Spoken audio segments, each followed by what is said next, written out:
अस्सलाम वालेकुम क्लास। आज आपके साथ एक्सरसाइज 1.2 को मैं कंप्लीट डिस्कस करवा रही हूँ।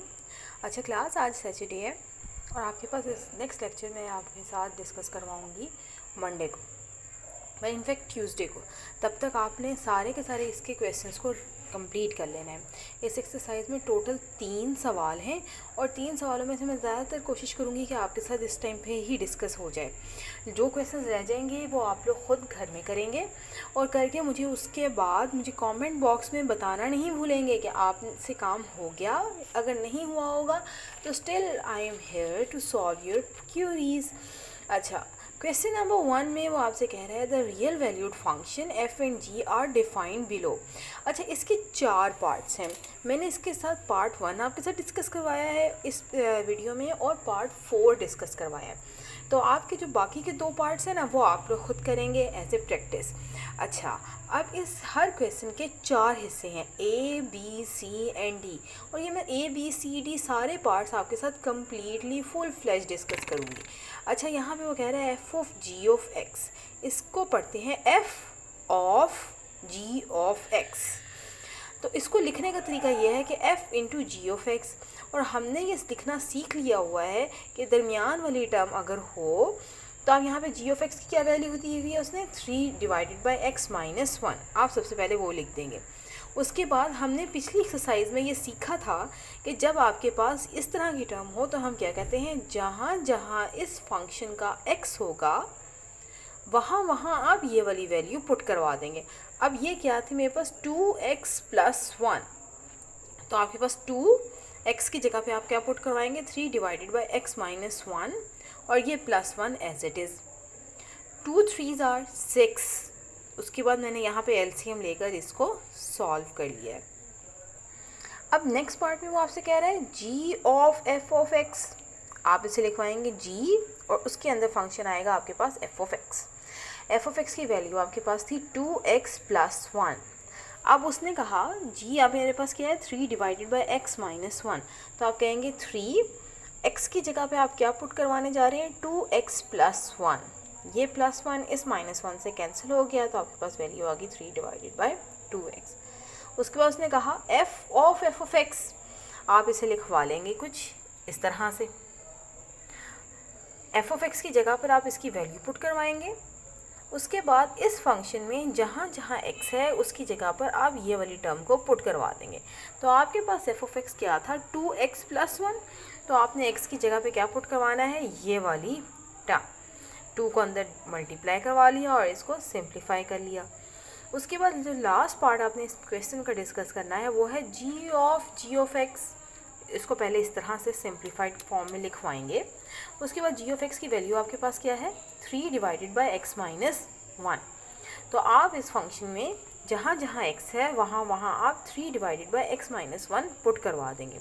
उसके बाद मैंने नीचे वाली टर्म का एलसीएम लिया। हमें मालूम है कि ये वाली टर्म नीचे अगर यहाँ पे डिवाइड हो रही है तो ऊपर जाके क्या हो जाएगी मल्टीप्लाई हो जाएगी।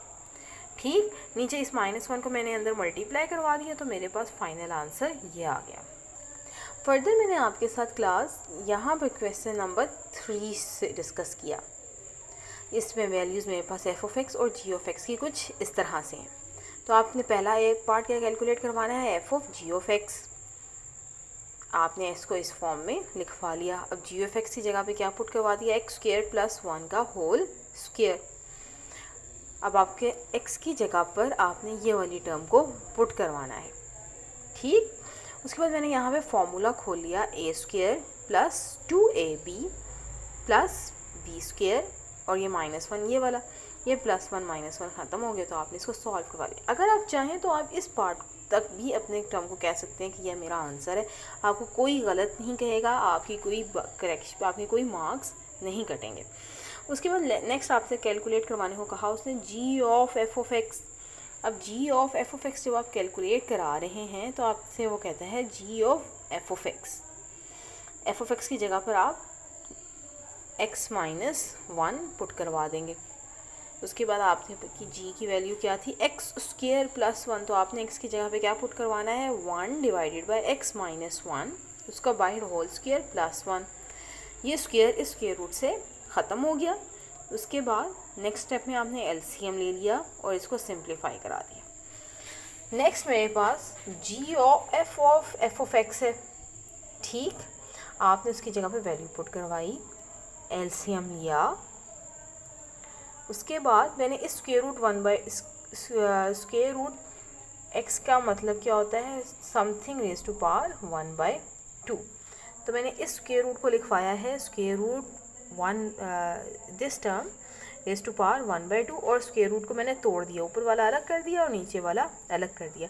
अब हमने सीखा था कि 1/a/b हो तो ये b ऊपर जाके मल्टीप्लाई हो जाएगा, तो इस वाली टर्म को मैं ऊपर ले आई। और हमें मालूम है कि पावर की पावर अगर कोई टर्म हो तो आपस में वो मल्टीप्लाई होते हैं, 1/2 मल्टीप्लाई में 1/2 इज़ 1/4। सेम लाइंस पर आपके साथ जी ऑफ एक्स को यहाँ पे डिस्कस करवाया गया है। नेक्स्ट आपके साथ क्वेश्चन नंबर 2 डिस्कस करवा रही हूँ। क्वेश्चन नंबर 2 में वो उसने आपसे कहा, ए पार्ट में उसने कहा कि एफ इनवर्स ऑफ एक्स निकाल दें, इसका इन्वर्स फंक्शन निकाल दें, एफ इनवर्स ऑफ -1 निकाल दें, और वेरिफिकेशंस में उसने एक रिजल्ट मांगा है आपसे, आपने वो करना है। तो यहाँ इस क्वेश्चन के भी मैंने इसके टोटल 4 पार्ट्स हैं, तो मैं आपके साथ 2 डिस्कस करने लगी हूँ, 2 आप लोग करेंगे। इसका सिंपल सा एक तरीका ये है कि आप एफ ऑफ एक्स को पुट करवा देंगे वाई, और यहाँ से आप जैसे एक्स की वैल्यू निकालें ना, तो ये एफ़ जब इधर जाएगा तो दूसरी तरफ जाके क्या हो जाएगा, एफ़ इनवर्स ऑफ वाई। आपने एफ ऑफ एक्स की जगह पर इस वाई को पुट करवा दिया। उसके बाद आपने क्या करना है, हमने यहाँ से एक्स को बाहर निकालना है। वो कैसे निकलेगा, आपने क्या करवाया, आपने एक्स 8 को मैं इधर ले गई हूँ, माइनस को से मल्टीप्लाई करवा दिया, X 2x is equal to 8 - y हो गया। आप x को रख रहे हैं, आपने x की वैल्यू निकाली तो 2 इधर मल्टीप्लाई हो रहा था, इधर जाके क्या हो गया, डिवाइड। अब x की वैल्यू मेरे पास मौजूद है एफ इनवर्स ऑफ y, अब वो यहाँ पे पुट करवा देंगे। उसके बाद ये सारा फंक्शन मेरे पास किस में आ गया, y में। मैं इस फंक्शन में रिप्लेस करवाऊँगी y को x के साथ। जैसे ही हम y को x के साथ रिप्लेस करवाएंगे, आपके पास आपका इनवर्स फंक्शन आ रहा है जो आपके क्वेश्चन की डिमांड है। बी पार्ट में उसने कहा जहाँ जहाँ x है वहाँ वहाँ -1 पुट करवा दें। आपने उसको पुट करवाया तो आपके पास आंसर ये आ गया। अब जो आपके पास इसका लास्ट पार्ट है उसके अंदर वो वेरिफिकेशंस मांग रहा है। अभी ये वेरिफिकेशंस में उसने ये रिजल्ट दिया है, उसने कहा है कि अगर आप एफ इनवर्स ऑफ एक्स निकालें तो आंसर एक्स आएगा, अगर F inverse of F of x निकालें तो भी आपके पास आंसर एक्स आएगा। तो ले जी, सबसे पहले मैंने एफ इनवर्स ऑफ एक्स निकाल लें, तो एफ इनवर्स ऑफ एक्स मेरे पास क्या कैलकुलेट हुआ था, 8 - x डिवाइडेड बाय 2। अब मैंने अपने ओरिजिनल फंक्शन में x की जगह पर 8 - x डिवाइडेड बाय 2 को पुट करा दिया। ये 2 इस 2 से कैंसिल हो गया, इस माइनस को आप अंदर ले जाएंगे, ये 8 इस 8 से ख़त्म हो गया, आपके पास वैल्यू क्या आ गई, x। अगर आपका ये रिज़ल्ट x नहीं दे रहा, इसका मतलब ये है कि आपने पीछे कोई मिस्टेक कर दी है। पीछे वापस जाएंगे, अपने क्वेश्चन को चेक करेंगे और फिर उसके बाद इसको फाइनली सॉल्व करवाएंगे। अच्छा, अभी तक आप जब क्वेश्चन नंबर 1 को कंप्लीट करके आएंगे ना, तो आपके पास प्रैक्टिस खासी ज़्यादा हो चुकी होगी, तो आप उसके बाद F inverse of F of x निकालेंगे। तो आप एफ ऑफ एक्स की जगह पे क्या पुट करवा रहे हैं, -2x + 8। अब जहाँ जहाँ आपके पास x है वहाँ वहाँ आप -2x + 8 पुट करा देंगे, वो इसको सॉल्व कर लेंगे। अब मेरे पास यहाँ पे नंबर 4 है। नंबर 4 मैंने डिस्कस सिर्फ इसलिए किया कि ये थोड़ा सा दिखने में खौफनाक सा सवाल था, ठीक। हमने क्या किया, हमने y की जगह पर लेट करवा दिया, let y is equal to F of x, और यहाँ से मैंने x की वैल्यू को निकाल लिया। इक्वेशन नंबर 1 बिकम्स कि जब मैंने यहाँ से y की वैल्यू को पुट कराया और उसके बाद मैंने यहाँ पे क्रॉस मल्टीप्लिकेशन करा दी, y को अंदर मल्टीप्लाई करवाया, x वाली वैल्यूज़ को एक तरफ कर दिया और बाकी तमाम टर्म्स को दूसरी तरफ ले गई हूँ, ठीक है। डेट इज़ y(x) और ये प्लस हो रहा था तो इधर जाके क्या हो गया, माइनस। इन दोनों टर्म्स में से क्या कॉमन निकल आया, x। ये वाली टर्म इधर मल्टीप्लाई हो रही थी, इधर जाके वो क्या होगी, डिवाइड। अब ये x की जगह पे आपने F inverse of y put करा दिया, सारा फंक्शन मेरे पास किस में आ गया था, y में। तो मैंने रिप्लेस करवा लिया y को x के साथ, तो मेरे पास एफ इनवर्स ऑफ x आ गया। बी पार्ट में आपने एफ इनवर्स ऑफ -1 निकालना है, तो आपने x की जगह पर जैसे ही -1 पुट करवाया तो -1 + 1 इज़ 0। 0 से कोई भी नंबर डिवाइड हो जाए तो आंसर आपका 0 ही आता है। अब आपने इसकी वेरिफिकेशंस करनी है। एफ इनवर्स सेम लाइंस पर आप कुछ इसकी वेरिफिकेशंस कुछ इस तरह से करेंगे, ठीक है। अब नेक्स्ट आपके पास आ रहा है क्वेश्चन नंबर 3। क्वेश्चन नंबर 3 में कह रहा है आपने सॉल्व ये करवाना है without finding F inverse of X. आपने उसकी डोमेन एंड रेंज निकालनी है। डोमेन बेसिकली वो नंबर होता है जो आप इस फंक्शन में पुट करवा सकते हैं और रेंज उसका फाइनल आंसर होता है। सही। अच्छा, अब यहाँ पर जैसे ही आप पुट करवा रहे हैं तो यहाँ पे मुझे स्क्वायर रूट है। हमें मालूम है स्क्वायर रूट के अंदर हमेशा आंसर जो है उसका स्क्वायर रूट के अंदर वैल्यू का पॉजिटिव होना ज़रूरी है। इसका मतलब यहाँ पर -1 नहीं आ सकता क्योंकि -1 + 2 इज़ -1, सॉरी +1। यहाँ पर आपके पास -3 नहीं आ सकता। -3 + 2 इज़ -1। तो मैंने यहाँ पे कहा कि मेरे पास जो मैक्सिमम नंबर स्टार्ट होगा वो -2 होगा। -2 से ऑनवर्ड इन्फिनिटी तक आप कोई भी नंबर पुट करा दें, आपका स्क्वायर रूट आपको आंसर दे रहा है। सेम लाइंस पे जब आप रेंज निकाल रहे हैं तो सबसे मिनिमम नंबर इसमें पुट करवा रहे हैं। ठीक है जी। जैसे मैंने इसमें सबसे मिनिमम नंबर पुट करवाया -2, तो मेरे पास आंसर क्या आ रहा है 0। और वैसे भी ये एक जनरल सी बात है कि जब स्क्वायर रूट कैलकुलेट करवा रहे होते हैं तो उसका आंसर हमेशा पॉजिटिव होता है। तो इसको आप लिखवाएंगे 0 to इन्फिनिटी। यहाँ पे 0 क्लोज्ड है। इसके अलावा आप इसको लिख सकते हैं r plus real numbers all positive real numbers. अब इसकी डोमेन, ठीक है जी, गौर से सुनिए, domain of F of x range of F inverse of x होगी। ये देखिए, domain of F of x range of F of x होगी और इसकी रेंज इनवर्स की डोमेन होगी। सिर्फ वैल्यूज़ चेंज होंगी, नाम चेंज होगा, यहाँ से टर्म्स आपके पास यही रहेंगी। थोड़ा सा और आगे चलते हैं, आपको थोड़ा सा और एलेबोरेट होगा। नंबर 2 में उस मज़ेदार बात किया, उसने आपको बता दिया कि यहाँ पर ना x = 4 पुट कराए ना तो आंसर नहीं आता। तो इसका मतलब डोमेन में सारी रियल लाइन होगी सवाए इस 4 के। बात ख़त्म। अब रेंज में क्या नंबर नहीं आएगा? ये सवाल है। अब रेंज में उसने कहा रेंज में 1 नहीं आएगा। कैसे? यहाँ पे मैं कोई भी नंबर पुट करा दूँ ना तो फाइनल आंसर = 1 नहीं आ सकता। ठीक है जी।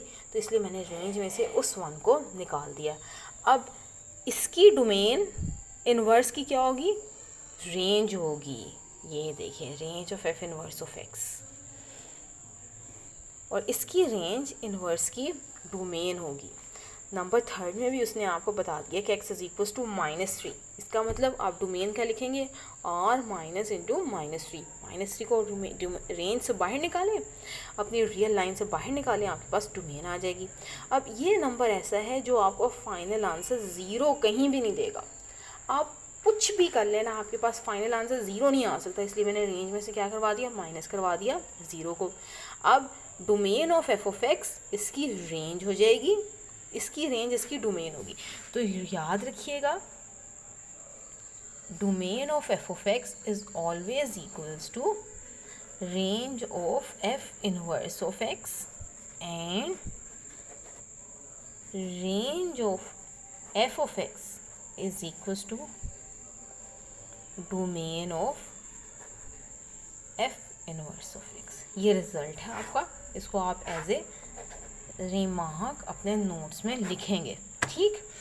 उसके बाद जो लास्ट पार्ट है उसमें मेरे पास उसने कहा x is always greater than और इक्वल्स टू 5। इसका मतलब ये है कि आप 5 से लेके इन्फिनिटी तक जितने भी नंबर ले सकते हैं आप उसे ले लेंगे। ठीक। और range of F of x क्या हो जाएगी मेरे पास? चूँकि ये टर्म स्क्वायर है, इसका मतलब आंसर क्या रहेगा? हमेशा पॉजिटिव रहेगा। तो आप कहेंगे 0 से इन्फिनिटी तक। अब domain of F of x किसके बराबर है मेरे पास? That is equals to range of F inverse of x. और range of F of x किसके बराबर है? Domain of F inverse of x. इन क्वेश्चंस को, क्वेश्चन नंबर 3 के सारे पार्ट्स 4 पार्ट्स थे, मैंने 4 के 4 आपसे डिस्कस करवाए हैं। इनको ज़रा ध्यान से देखिएगा और थोड़ा सा बार बार देखिएगा ताकि आपको कोई भी इशू है ना तो वो क्लियर हो जाए। अगर नहीं होता है तो स्टिल आप मुझसे कमेंट बॉक्स में पूछ सकते हैं मेरे वीडियोस को। अगर वीडियो आपको समझ आई है तो इसको लाइक करना नहीं भूलना। ठीक हो गया। मेरे चैनल को सब्सक्राइब करें ताकि मेरी कोई भी वीडियो अपलोड हो तो आपको फ़ौरन से नोटिफिकेशन शो हो। थैंक यू जी। अल्लाह हाफिज़।